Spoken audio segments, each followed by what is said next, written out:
Jejak Inspirasi.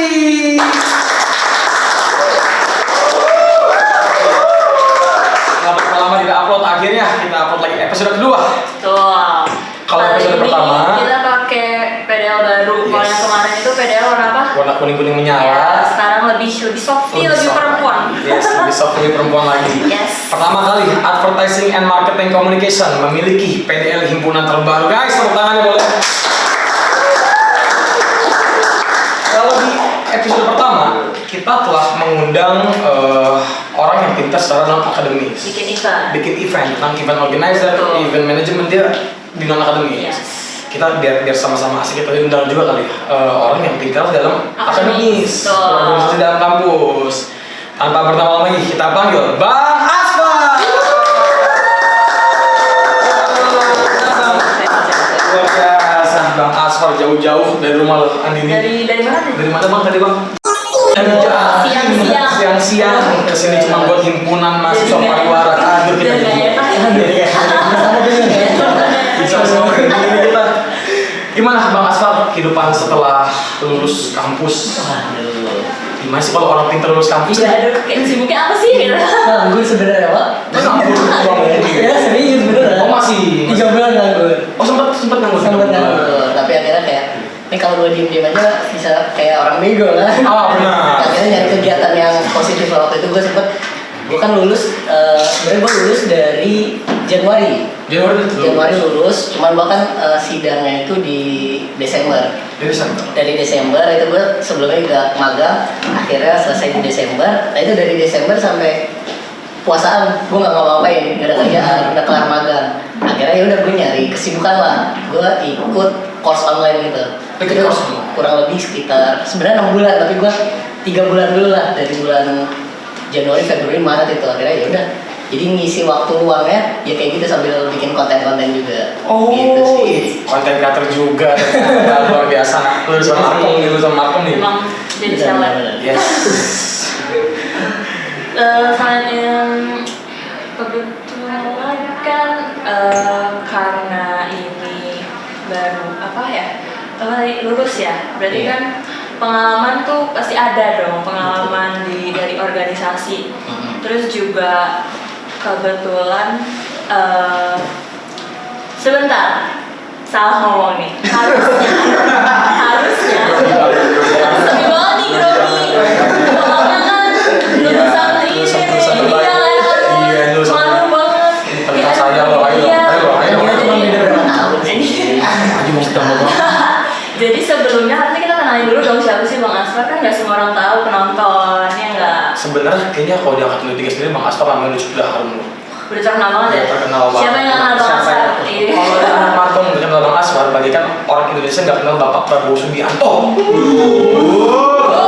Beratnya. Kalau orang mau ikut organisasi, pasti pandangannya ke Bang Asfar. Betul. Jangan dibandingin sama itu Pak, itu lagi panas Pak. Saya kurang bisa nih. Aduh. Pengalaman Bang Asfar di organisasi itu banyak, terutama di desain kreatif ya Bang, kalau nggak salah. Iya betul, jadi waktu itu sempet juga ikut himbar kan di 2021 Oke. Di 2021, nah itu join ke himbar, himpunan pariwara, itu sebagai staff kreatif dan konten spesialis. Khususnya gue di bidang konten planning, terus copywriting sama content writing juga. Itu sih gue waktu itu pas di 2021. Abis dari satu periode di himpan apa masuk ke? Lanjutnya ke BEM. Lanjutnya ke BEM. Langsung lanjut ke kasta gitu ya? Enggak. Berat ya? Itu lanjut aja, kita lanjut, gue lanjut ke BEM, nyalon sebagai ketua sama wakil gue tuh dari Digicom, namanya Esya Irfan. Bang Esya Irfan.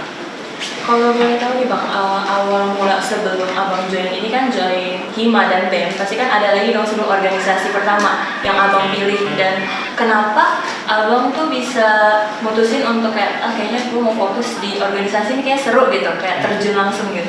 Betul. Ya emang awalnya tuh ngeliat aja kayak khususnya di kampus nih ya, kayak gue ngeliat kan sebelum kita gabung ke khususnya himbar kita ngomongin himbar, itu kan ada flat dulu kan. Iya, ada flat. Nah kita ngerasain kayak flat kayak gini ya, walaupun waktu itu flatnya online sih. Oh iya. Online. Iya. Karena waktu itu pas masih covid juga. dan gue ngeliat kayak oh seru gitu. Dan sebelumnya juga kayak ya seru lah di dunia event khususnya gitu. Dan akhirnya gue coba setelah ikut flat, gue coba ikut ke Himpar ini, join waktu itu ikut interviewnya dan lain sebagainya macam, dan akhirnya lolos. Dan memang gue pengen mengeksplor dunia organisasi khususnya di kampus, kayak organisasi di kampus tuh kayak gimana sih, apakah sesuai dengan ekspektasi gue atau berat banget yang kata orang-orang kayak lu bakal rapat terus, lu bakal gini. Emang kayak gitu. Nah akhirnya gue coba di Himpar dan ternyata seru sih. Akhirnya wah, setahun satu periode di Himpar tuh banyak banget insight-insight yang gue dapat gitu. Ngomongin sih kalau mau masuk Himpar seru banget. Seru banget. Kan tempatnya mahasiswa kreatif. Itu dia. Masuk keren banget. Tempatnya mahasiswa kreatif. Bener gak? Bener banget. Karena di sini pun ada divisi kreatif juga kreatif banget. Ini juga layout baru dari. Layout baru dari divisi kreatif juga satu tahun. Melakukan improvement tiba-tiba ya. Itu sendiri. Aja itu.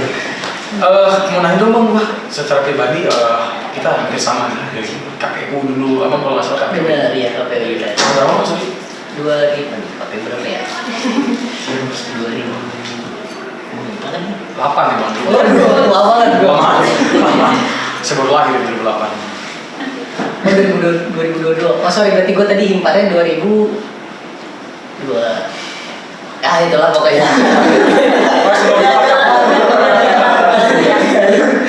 Itulah pokoknya. Kamu aktif di organisasi kampus. Tentunya juga pastikan tugas-tugas kampus juga masuk juga. Nah. Tapi selain organisasi emang ada kegiatan di luar nggak sih? Di luar Selama kuliah? sempat ada. Sempat ada. Ikut organisasi juga, komunitas. Komunitas apa tuh bang? Gue waktu itu gabung ke ada dua organisasi, dua komunitas eksternal. Yang satu itu di bidang ke pengembangan sumber daya pemuda Gen Z, namanya Centennials. Itu gue beberapa bulan di sana. Terus satu lagi itu lebih ke sosial dan agama. Jadi biar balance aja lah. Masya Allah. Masya Allah. Saya ingat agama aja langsung suruh sendiri. Gitu sih. Gimana cara time management itu gimana sih bang? Mengatur waktunya, kita sama-sama. Kita kan kupat-kupat nih, pilih rapat kita nih. Emang kudu dijalanin dulu sih. Harus dirasain dulu ya bang. Tapi salah satu yang gue pegang banget, gue lupa nih, dari ada satu insight lah, gue lupa dari kelas manajemen komunikasi atau apa gitu. Kita tuh mahasiswa ada namanya kayak segitiga gitu. Nah ini prioritas banget. Iya. Jadi di atas ini studi 3S, studi, sosial, sama sleep, istirahat. Oke. Jadi itu gue nerapin itu gimana caranya ketiganya ini, tapi agak susah sih buat balance-nya. Tapi gimana caranya ketiganya itu tetap berjalan. Mungkin nggak bisa balance di antara ketiga itu, tapi ada salah satu yang pasti yang dikorbanin.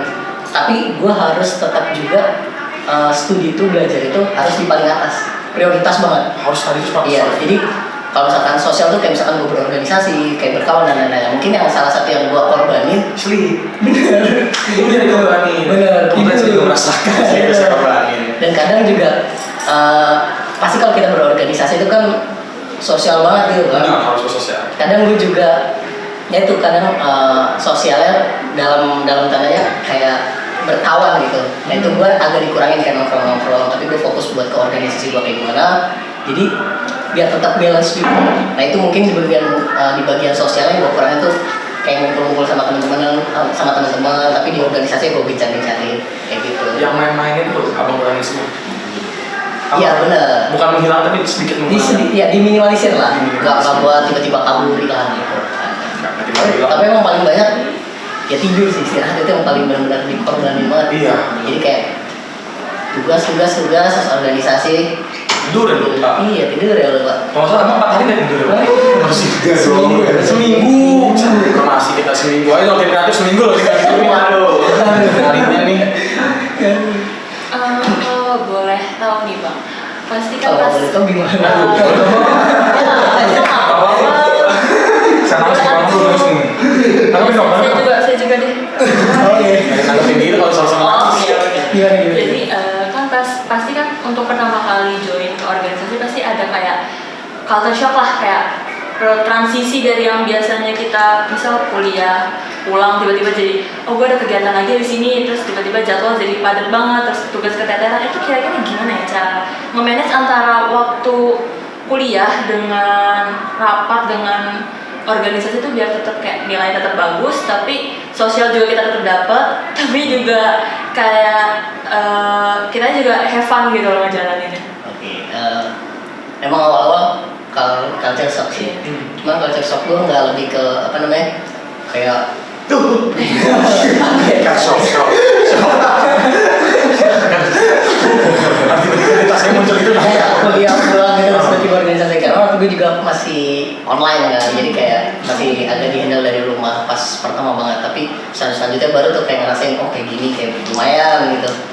Cuman karena gue punya tim yang lumayan kolaboratif, gue kan juga ganti kreatif gitu, jadi kayak kita udah tahu job listnya kita kayak gimana, kita harus ngapa-ngapain aja, dan itu kita imbangin lah. Tapi tetap yang tadi gue bilang kayak porsi utamanya itu kita di kuliah khususnya ya kita ke akademis, ke belajar ya dulu, utamain situnya. Kalau itu udah aman, baru lu nggak apa-apa apa namanya bukan gabung apa namanya fokus lagi lanjut ke organisasinya untuk ngejalanin apa aja tugas-tugas lu. Yang penting intinya itu sih, kadang-kadang kan orang lupa kayak organisasi tapi juga selewat. Iya, karena alhamdulillah gue waktu itu pas organisasi di Hima nggak salah, tapi alhamdulillah IPK gue malah naik gitu. Jadi kan banyak ada yang ngomong kayak organisasi rapat pulang malam terus IPK-nya turun dan lain-lain, tapi oh ternyata apa ya, gue dan beberapa teman-teman gue digabung di Hima Pariwara dan bisa mematahkan statement itu loh. Kayak misalkan nggak kayak gitu sebenarnya, organisasi itu bikin lu berkembang, bukan bikin lu jadi buruk kayak gitu, khususnya di kampus. Jadi kalau menurut gue statement-statement itu gak berlaku sih. Jadi kayak lu malah bisa upgrade diri lu di organisasi, perkuliahan lu juga tetap aman, bahkan IPK lu juga bisa nambah gitu. Wah, kok beda sama kita ya? Kita mana? Enggak, sama kok. Iya, kenapa ini? Mungkin kurangin mainnya. Itu, saya pengen main benar. Saya habis ini nggak mau main. Sorry, bener langsung pulang ya sini ya. Kita sorry. Menaiknya PK nih. Asik. Bang Aswar ini berarti di dalam Bang Aswar kuliah ada dua organisasi yang abang ikutin ya berarti ya. Waduh. Raja gini. Karena dari IPA lalu ke BEM. Kenapa Bang Aswar decide yang akhirnya dari IPA ke BEM kenapa gak Bang Aswar periode di IPA? Oke. Panjang sih sebenarnya, harus jujur panjang. Tapi intinya gue pengen lanjut ke BEM karena waktu itu gue ada keresahan kepada organisasi ini gitu. Gue ngerasa gue selama dari semester 1 sampai semester 4 atau 5 gitu gue lupa. Itu gue belum ngerasa apa ya maksimal dari BEM udah ngasih apa ke gue gitu. Kan seharusnya sebagai organisasi BEM fakultas khususnya dia kan menaungi seluruh mahasiswa fakultas gitu. Dan disitulah gue kayak ngerasa coba deh bisa nggak ya, gue sebelumnya bukan background dari BEM juga dong, gue dari orang luar dari Hima tiba-tiba mau gabung ke BEM gitu. Itu gue udah mikirin itu di pertengahan periode pas Himpar sebenarnya. Udah pas di Himpar gue udah mikirin iya pas masih di Himpar gue udah mikirin bisa nggak ya, walaupun maju mundur sampai akhirnya pas udah akhir apa namanya periodenya Himpar baru gue ngomong ke ketuanya. Bang sorry kayaknya gue nggak bisa lanjut ke Himpar karena gue mau lanjut ke BEM. Itu dengan kondisi gue udah prepare, udah benar-benar 70% lah. Apa yang mau gue lakuin di BEM nantinya, grand design gue kayak gimana, dan itu yang gue tunjukin ke ketua Himpar. Jadi kayak biar dia ngeliat juga sejauh apa progres gue. Jadi nggak cuma tiba-tiba gue nyalon aja nggak punya apa-apa, tapi memang dari keresahan gue dan gue ngeliat BEM di luar nih di univ-univ lain lah, kok keren-keren, kok aktif-aktif gitu. Mereka bener-bener kayak rangkul mahasiswanya. Jadi kayak gue pengen coba hal yang baru, gue pengen coba hal-hal itu di BEM kita bisa nggak kayak gitu juga. Dan akhirnya gue nyari ketika gue udah punya grand design-nya, gue punya rencana kayak gimana, gue cari pasangan gue. Itu juga lumayan panjang juga tuh. Lama ya, karena gue minta tolong sama teman gue, tolong dong chat ini sampai akhirnya ya itu nemu tadi yang namanya Irfan dari anak Digicom. Ya itu habis itu ternyata kita juga satu pemikiran lah, satu visi gitu. Jadi kayak waktu gue ingat banget gue ngobrol di depan kampus. Oh, ada saya itu kalau masalah ya. Wah, Mas siapa ya? Gak diajak. Belum masuk. Belum masuk. gue ngobrol sama dia kayak dua tiga kali ketemu deh kalau nggak salah. Ini Pak kayak gini Pak, gue punya rancangan kayak gini, kira-kira lu mau nambahin apa nih? Akhirnya itu coba kita brainstorm bareng lah, itu cuma berdua gitu.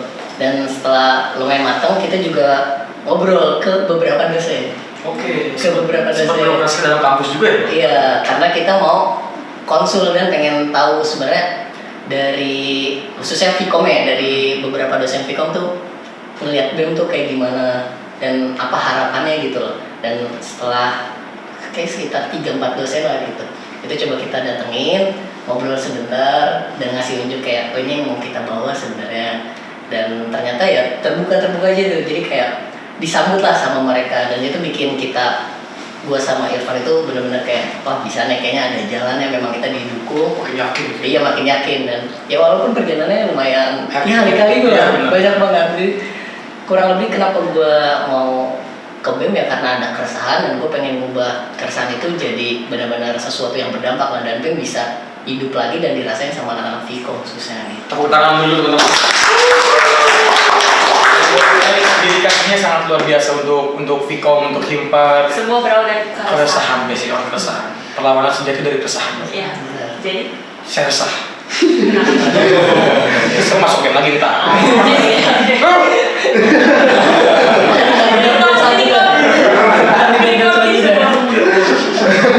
Tadi jadi malu nih. Kalau nggak salah di BEM itu jadi ketua umum ya, Bang. Iya betul. Gimana caranya antara anggota itu punya rasa respect gitu sama ketuanya gitu. Karena kita tahu kayak gimana ya, Bang Asfar, gimana sih ya.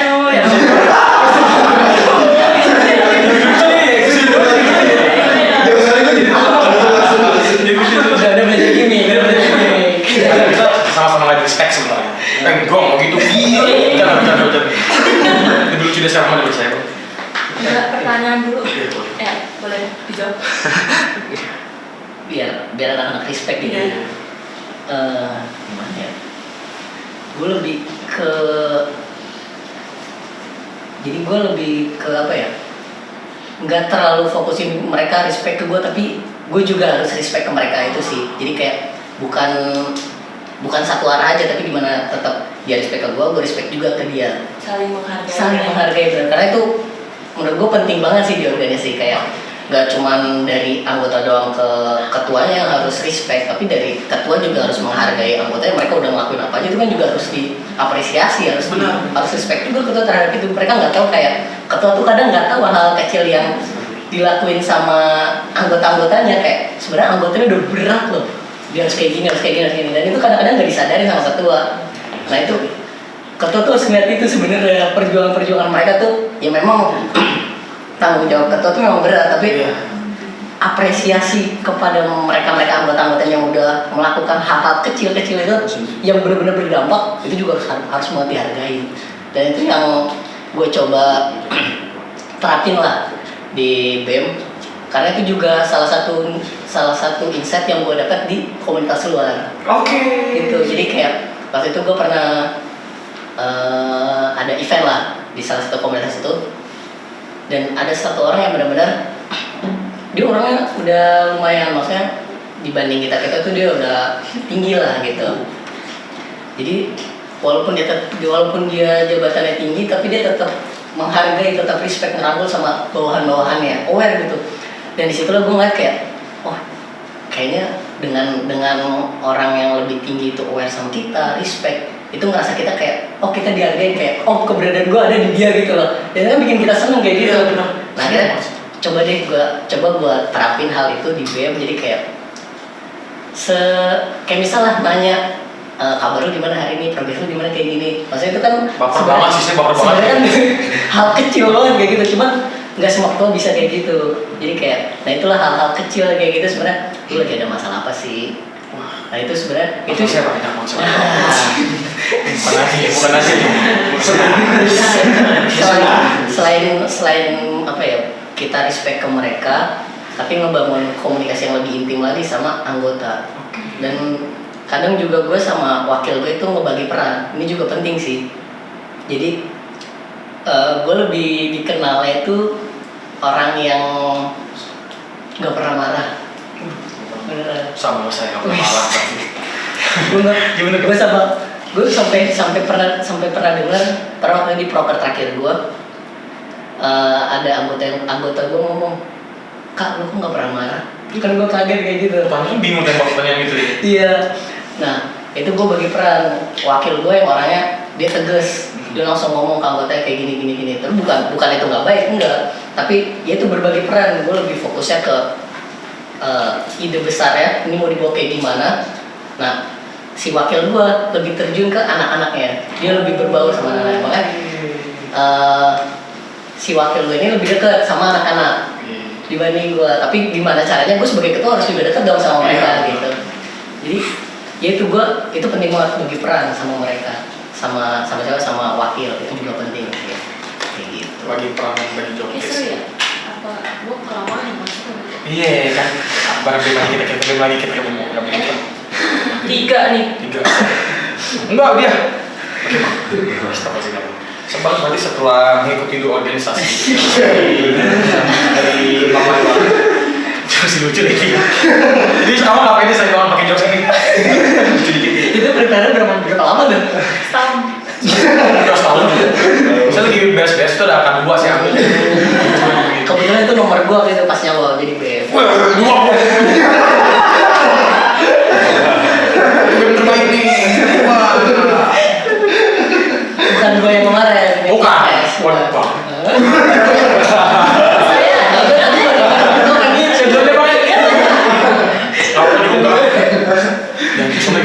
Kita bahas yang ini aja. Bang setelah mengikuti 2 organisasi yang berbeda, apa sih Bang ilmu yang dalam organisasi yang bisa diterapkan di dunia pekerjaan Bang? Oke, banyak banget sebenarnya. Kayak time manajemennya, terus ngelatih leadership ya. Khususnya kalau gue tuh benar-benar pas di BEM itu kayak leadershipnya itu benar-benar kayak dilatih lah, karena banyak banget tiba-tiba ada kayak gini dan itu di luar skenario kita, di luar dari rancangan kita. Jadi kayak itu gimana cara kita menghadapi itu, jadi problem solve itu kayak gimana. Terus yang utama juga kerja tim sih. Kerja tim itu benar-benar kepake banget, karena nanti lu pasti di dunia kerja kayak gue sekarang di magang itu juga itu kepake banget, kerja tim kayak gimana, kolaborasi sama tim itu kayak gimana. Jadi benar-benar time management juga, wah itu apalagi di dunia kerja harus banget ya, itu benar-benar kepake banget. Gimana caranya lu nanti lu harus juga paham tentang skala prioritas. Jadi lu prioritas lu nanti nih apa aja, dan nanti kayak kalau misalkan prioritas lu udah terpenuhi, baru lu bisa pindah ke yang lain-lainnya. Itu lu harus benar-benar paham tentang skala prioritas. Mulai dari perkuliahan dulu, kayak misalkan tadi yang gue bilang, kayak perkuliahan lu jadi nomor 1, organisasi nomor 2, dan lain-lain itu nomor sekian lah. Tapi intinya lu ke kampus ini kan tujuannya buat ya kuliah, bukan buat yang hal-hal lain. Utamanya itu kan berkuliah, baru organisasi dan lain-lain, selingan aja kayak gitu. Jadi sebenarnya banyak banget ilmu yang bisa diambil dari organisasi. Nah nanti itu bakal kerasa sih, oh dulu gue kayak gini di organisasi, dan alhamdulillah sekarang kepake di dunia kerja. Kayak gitu. Nggak di dunia kerja aja sih, tapi di dunia sehari-hari juga ada yang kepake juga gitu. Tuh guys, makanya ayo join organisasi. Masuk himpunan dulu lah. Kita bisa masuk himpunan.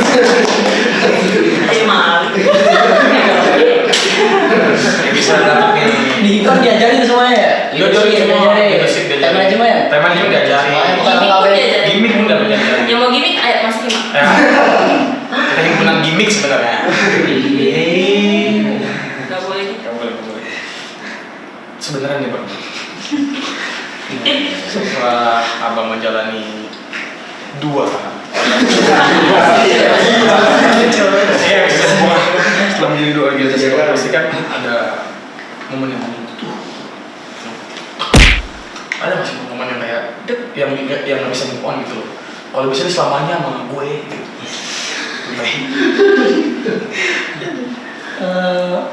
Momen yang paling bener-bener Tapi itu kena audio, kena hati banget. Salah satunya itu kayak kalau di BEM tuh banyak banget sebenarnya. Itu gitu. Iya, kayak yang pertama tuh waktu itu gue punya proker di Snatalis. Di Snatalis Vkom. Itu juga berawal dari keresahan. Semua dari keresahan. Karena di periode sebelumnya pas gue di Impar, kan ada juga tuh di Snatalis Vkom dan gue jadi delegasinya waktu itu. Dan gue rasa kayak, oh kayaknya seru nih ada acara kayak gini. Dan akhirnya gue mikir gimana caranya acara di Snatalis ini. Di Snatalis kan sebuah acara perayaan ulang tahun fakultas kita. Gimana saya semua mahasiswa itu bisa turut serta kayak, oh gue seneng karena fakultas gue ulang tahun gini. Dan gue pengen pas di BEM gue pengen semua mahasiswa Vkom itu ngerasain euforia itu. Dan akhirnya gue coba bikin di Snatalis, bikin lomba futsal sama basket. Oh, dulu gak ada ya? Saya kira ada waktu itu. Gue bikin dua itu, futsal sama basket kan. Kayaknya kalau gue ngeliat historinya belum ada sebelumnya, entah udah lama nggak diadain atau gimana. Tapi selama gue pertama kali masuk ke kampus belum ada. Kamu pertama kali nih berarti? Khususnya di BEM. Nomor 2. Nah itu gue bikin itu dua lomba itu dan memang sebelumnya udah pernah ngejalanin juga di organisasi sebelumnya kayak. Oh, jadi gue udah ada gambaran gue mau bikin lomba basket kayak gini, lomba futsal kayak gini. Dan itu alhamdulillah benar-benar seru banget sih. Seru, rame. Waktu itu kita jalanin sekitar 3 hari. Ya sih, 3 hari singkat gue. Nah itu benar-benar seru banget. Dan tentunya emang dari tim-timnya juga kompak dan alhamdulillah pada senang dan ngejalaninnya karena ini kan belum ada sebelumnya ya walaupun kita dari anak-anak ya ini kayak gimana tapi yaudah kita punya gambaran kayak gini, rencana kayak gini udah kita jalanin aja dulu dan alhamdulillah berhasil dapat respon yang baik dari beberapa dosen juga dan bahkan di final tuh ada Pak Kauprodi waktu itu nontonnya. Oh sampai nonton walaupun hujan sih waktu itu. Oh tuh hujan waktu itu. Iya waktu itu sebenarnya banyak juga sih kayak problem ya. Tiba-tiba hujan, terus ada masalahnya itu tapi kayak kita tetap jalan lah, kayak oh ternyata ketika kita ngadain ini banyak juga maksudnya kan ada supporter-supporternya itu ya walaupun ada itu lah sepak bola bener kayak itu sepak bola basket kayak hal-hal gitu kayak bisa lah diperbaiki nantinya gitu tapi intinya kita dari BEM Kabinet Reformasi Paripurna kita berhasil gitu untuk ningkatin awareness kita kalau misalkan kita ada untuk mahasiswa Vkom kita benar-benar ngewadahin mereka untuk khususnya di bidang olahraga nih futsal sama basket dan itu benar-benar kayak kerja kita tuh selama berbulan-bulan kayak terbayarkan kayak kayak gini rasanya respon dari anak-anak dari dosen bahkan dari teman organisasi di luar kampus ini teman gue itu juga kayak alhamdulillah gitu kayak responnya positif. Ikut mengapresiasi. Iya benar. Nah itu di Snatalis terus kedua ada Communivers.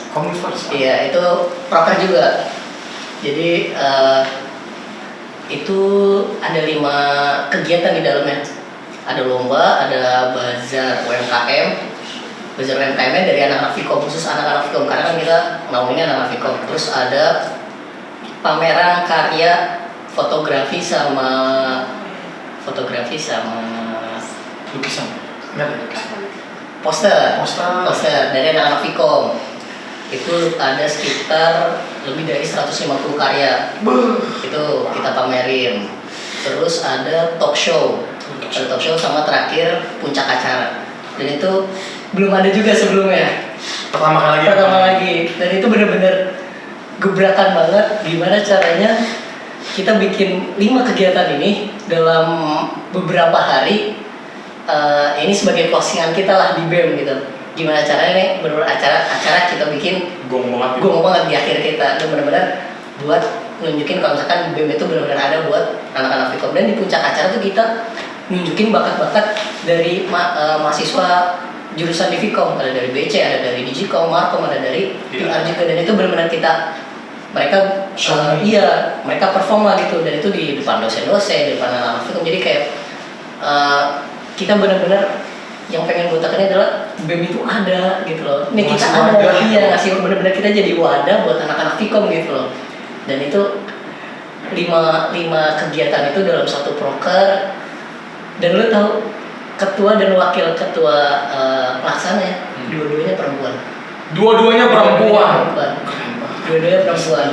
Benar, itu gue benar-benar ngasih amanah lu berdua jadi ketua sama wakil ketua pelaksana. Karena kadang-kadang ada yang minder lah atau kayak gimana, tapi nah itu tugasnya ketua kayak nge-support lah, gimana kita nge-support mereka kalau lu tuh bisa sebenarnya.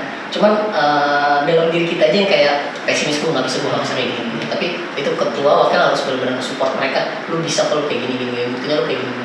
Dan itu benar-benar, dan akhirnya 5 kegiatan itu berjalan lancar, sponsornya banyak, naik partai banyak, narasumber di talk show juga.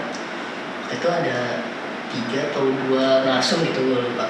Itu terus jadi kayak itu benar-benar yang terkenal banget sih di BEM. Jadi kayak ini kalau bisa ada lagi sih.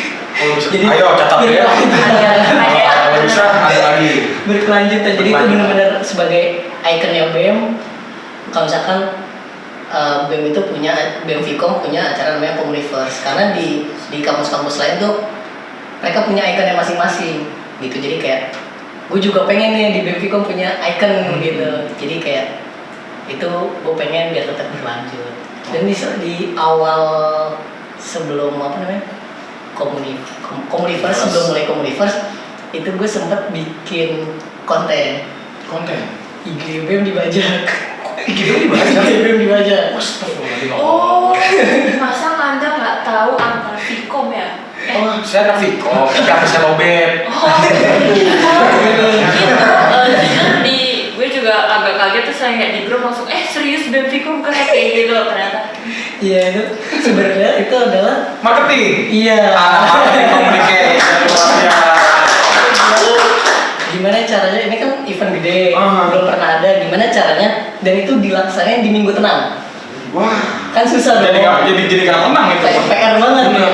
Pertama kita mikirin talk show 300 mahasiswa, 300 audiens. Gimana caranya 300 audiens, 300 atau 400 gue lupa. Sedangkan di Minggu Tenang nggak ada orang-orang yang kampus. Iya, susah banget kan. Dan akhirnya saya mikir, gimana caranya Komuniverse ini dilirik sama orang-orang gitu. Akhirnya adalah salah satu referensi gitu lewat, bisa kayak gue terapin ya. Awalnya gue bingung tuh, itu kayak mikir sekitar 1, 2, 3 harian. Bener-bener spontan banget.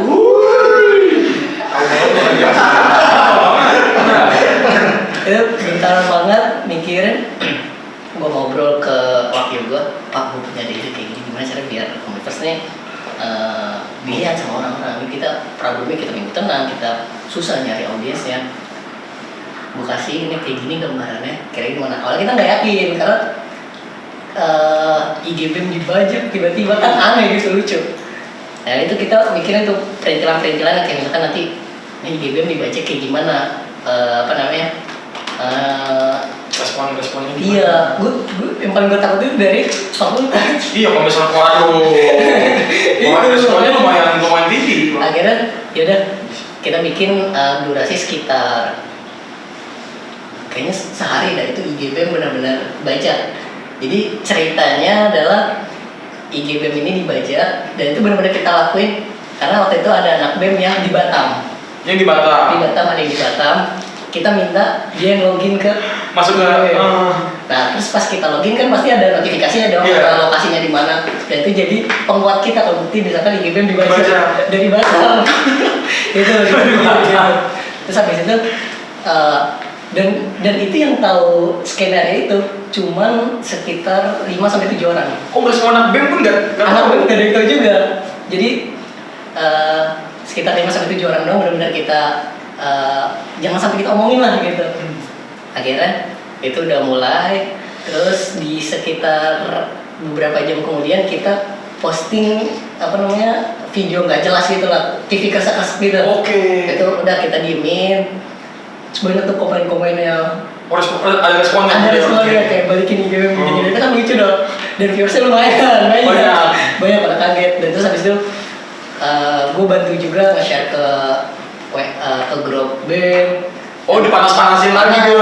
Iya, biar anak-anak bantu apa namanya SG dong gitu. Akhirnya gue juga bikin SG dan anak-anak minta apa namanya tag bang biar di repost dan all. Dan itu bener-bener banyak banget. Dan di situ kita ngeliat kayak wah gila, ternyata banyak orang yang aware sama BEM gitu. Dan di situ pas di akhir baru gua sama wakil gua bikin video klarifikasi. Bikin video klarifikasi. Kalau itu bohongan semuanya. Iya, kalau misalkan itu adalah teknik marketing event kita karena ini adalah program baru proker baru gini. Jadi biar mereka stay tune aja, dan itu responnya benar-benar wah gila. Dari teman gua luar kampus juga kan iya. Wah gokil, itu pertama kali gue ngerjain satu Vcom sih, karena akun Vcom juga sampai komen di situ. Akun Vcom pun sampai komen. Sampai komen sedikit kayak, wah gila bener-bener. Itu gue pengen komen juga sih padahal. Balikin BEM gue. Balik dari aku sih BEM.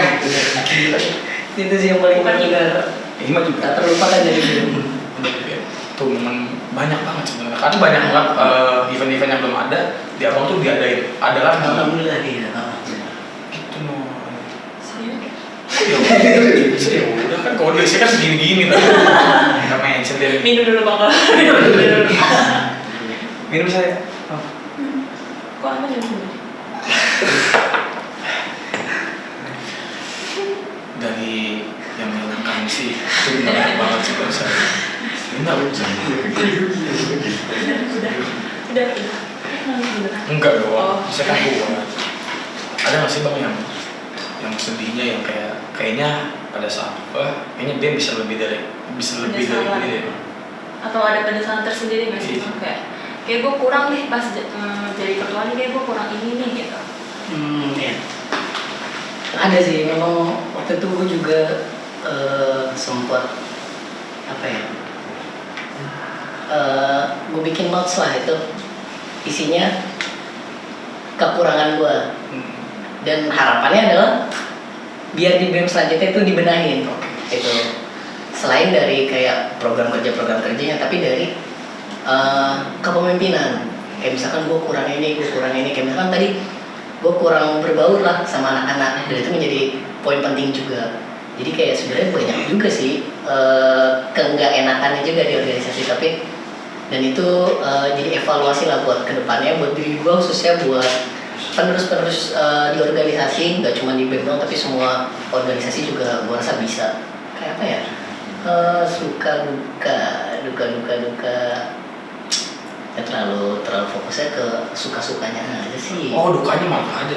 Bener, tapi dukanya tuh lebih ke capek aja sih. Oh, karena capek aja, bukan karena hal ada kali. Ini ada nih tadi. Ada nih. Ini sih ketua tuh nggak bisa, kalau gue ya nggak bisa ngomel langsung di depan anak-anak. Oke. Gitu. Walaupun mereka bikin salah, tapi selalu gue bilang udah nggak apa-apa. Oke. Karena abangnya ya. Karena gue ngerasa kalau misalkan gue ngomong nggak apa-apa, itu bisa menangin dia gitu loh. Oke. Jadi kayak kan kalau dia buat salah pasti kan kayak gue harus nggak tenang dong. Akhirnya gimana caranya ketua itu harus senangin dia dulu. Ya dia gue kayak kalau misalkan dia buat salah, ya udah nggak apa-apa, nanti dibenahin aja gitu.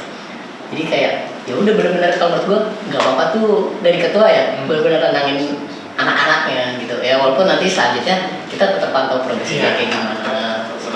Iya, juga kayak minim untuk tempat cerita lah keluh kesah. Oke. Itu karena dan akhirnya gue ceritanya kalau misalkan ada apa-apa kayak di organisasi, itu wakil gue, kita sharing. Oh pak, gue tadi kayak gini, wah seru lagi gini. Jadi itu benar-benar kayak curhatan kita berdua. Ya itu kita ngeluapin keresahan kita lah. Dan benar-benar ya udah, ini saat ini kita luapin keresahan kita atau kesalahan kita, ya udah selesai di situ. Jadi benar-benar jagalah di kita aja berdua. Oke. Gitu. Jadi kayak ada chemistry di antara bener itu, dan itu yang gue sih kayak kita kan habis rapat atau apa gitu. Ya udah kita berdua kemana gitu buat ngobrol. Pak, sumpah kayak gini Pak, anjir batu anak kayak gini. Jadi kayak sebenarnya sering ngedenger, cuman nggak bisa dong, di depan kita harus profesional Iya, juga. benar. Jadi akhirnya itu pentingnya wakil sih sebenarnya. Kan katanya wakil kan gitu lah. Wakilnya kurang. Kalau nggak punya wakil, kita mau cari kata siapa? Iya. Itu benar-benar penting banget sih gue. Itu gue bersyukur banget punya wakil yang satu visi, satu pandangan lah gitu. Chemistry udah oke banget ya. Bener, itu wah gokil. Padahal gue cuman pernah satu kepanikan doang sama dia, habis itu udah lolos kontrak. Tiba-tiba, lah kita naik lah. Wakil BEM langsung, ketua dan wakil BEM luar biasa. Tepuk tangan dulu teman-teman. Kita masuk langsung ke section manusia fun fact.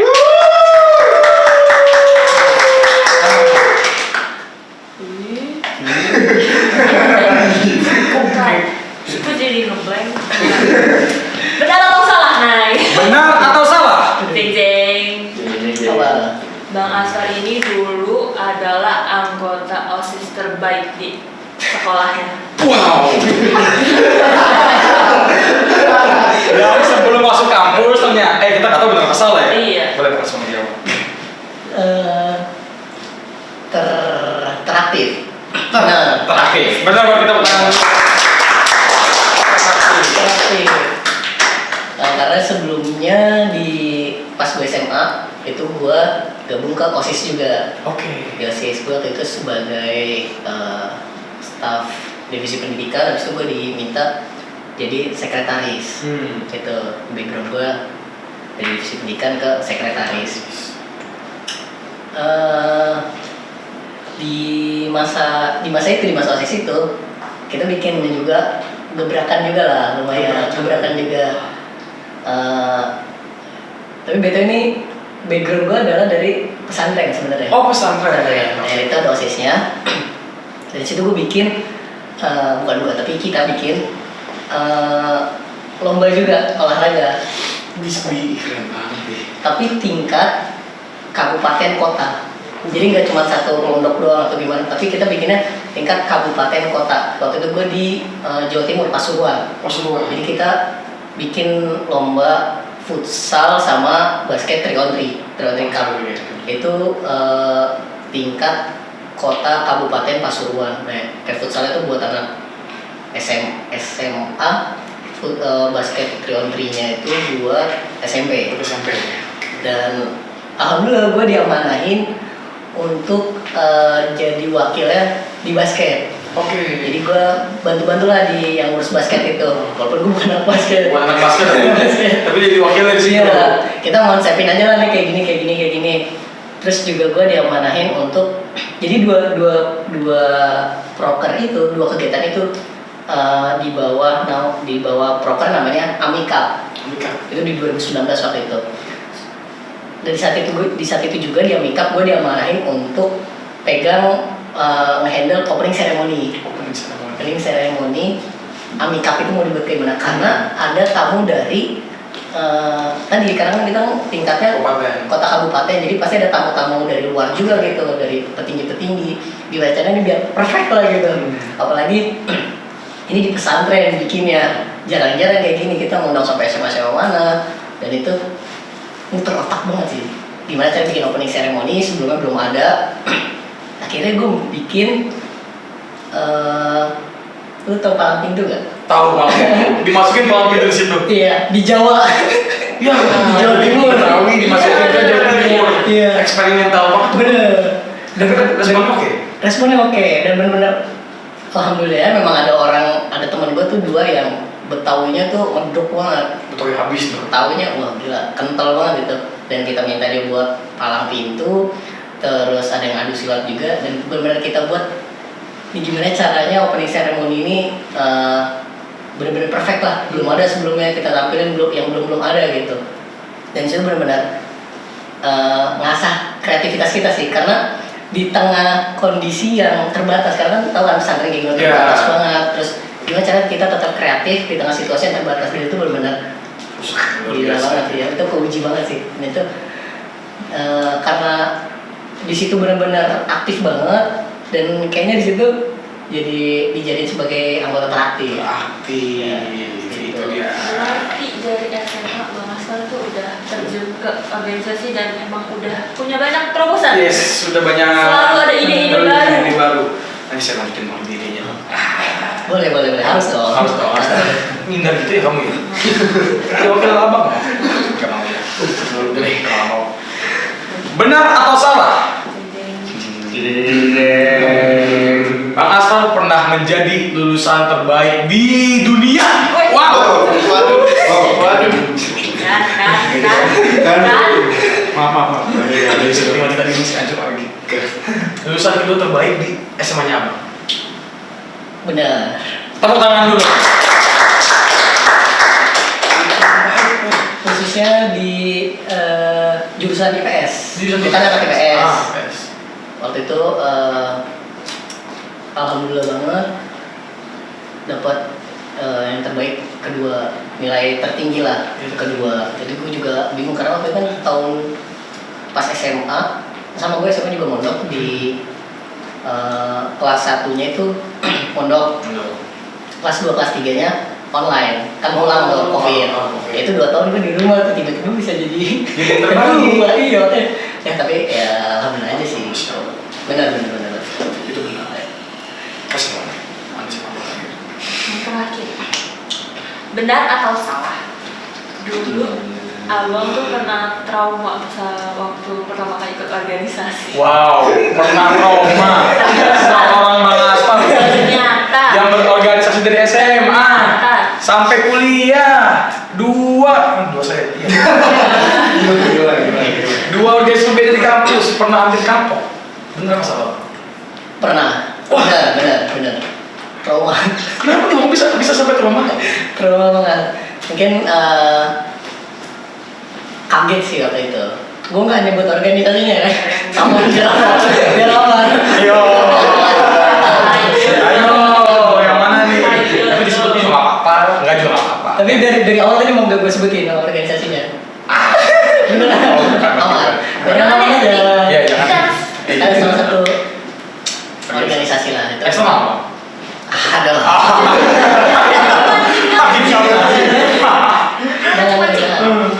Itu lumayan bikin gue trauma sih. Wah, kamu trauma? Iya, sampai gue kayak gue gak berorganisasi lagi. Karena benar-benar lingkungannya toksik. Lu bayangin aja nih, kayak misalnya rapat offline malam sampai misalnya jam 8 balik, rapat lagi online. Lah, itu janggal sih Bang, benar. Ya, dan itu benar-benar capek banget nguras energi.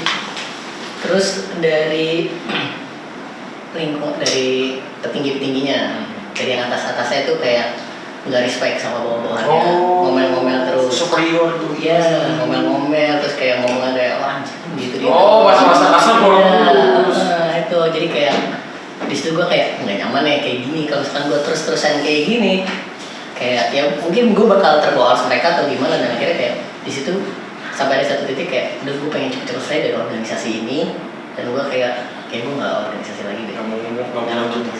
Itu kan kayak SMA, SMP. Masih ya. Sudah salah banget. Habis ini ngomongin Ada pokoknya itu. ini oprek kita ngobrol. Pada Ada selesai. pokoknya itu organisasinya. Itu dia. Oke teman-teman, ini dia Bang Asfal, teman-teman tepuk tangan.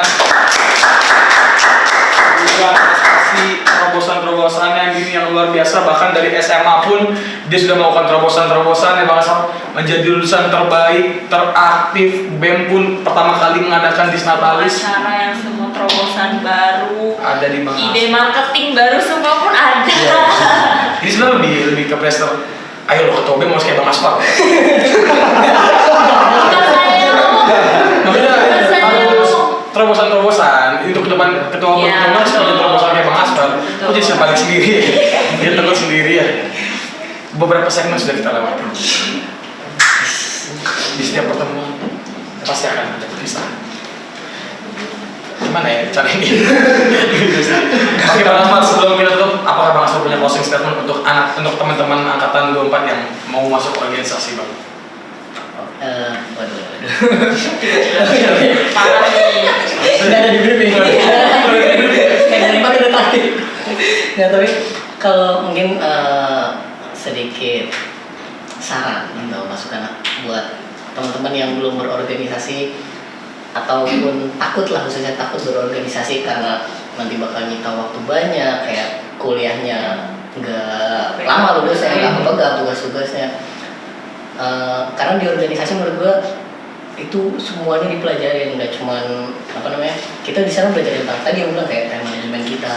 Karena kalau gue tuh kayak harus ngerasain dulu, gue tuh benar-benar harus ngerasain dulu gimana, dan udah di situ kita nanti bakal belajar tentang cara ngatur waktu kayak gimana, kita nanti skala prioritas kita tuh kayak gimana, dan itu benar-benar diajarin di organisasi secara nggak sadar gitu ya, secara nggak sadar, bukan kayak di kelas, tapi benar-benar lama-kelamaan lu bakal ngerasain gue harus kayak gini. Jadi kayak buat teman-teman yang takut berorganisasi dengan beragam stereotipnya gitu di organisasi, kalau menurut gue jalanin dulu, hilangin stereotip itu, karena bener-bener worth it bergabung di organisasi dan tempatnya berkembang, khususnya di Himar sih. Luar biasa.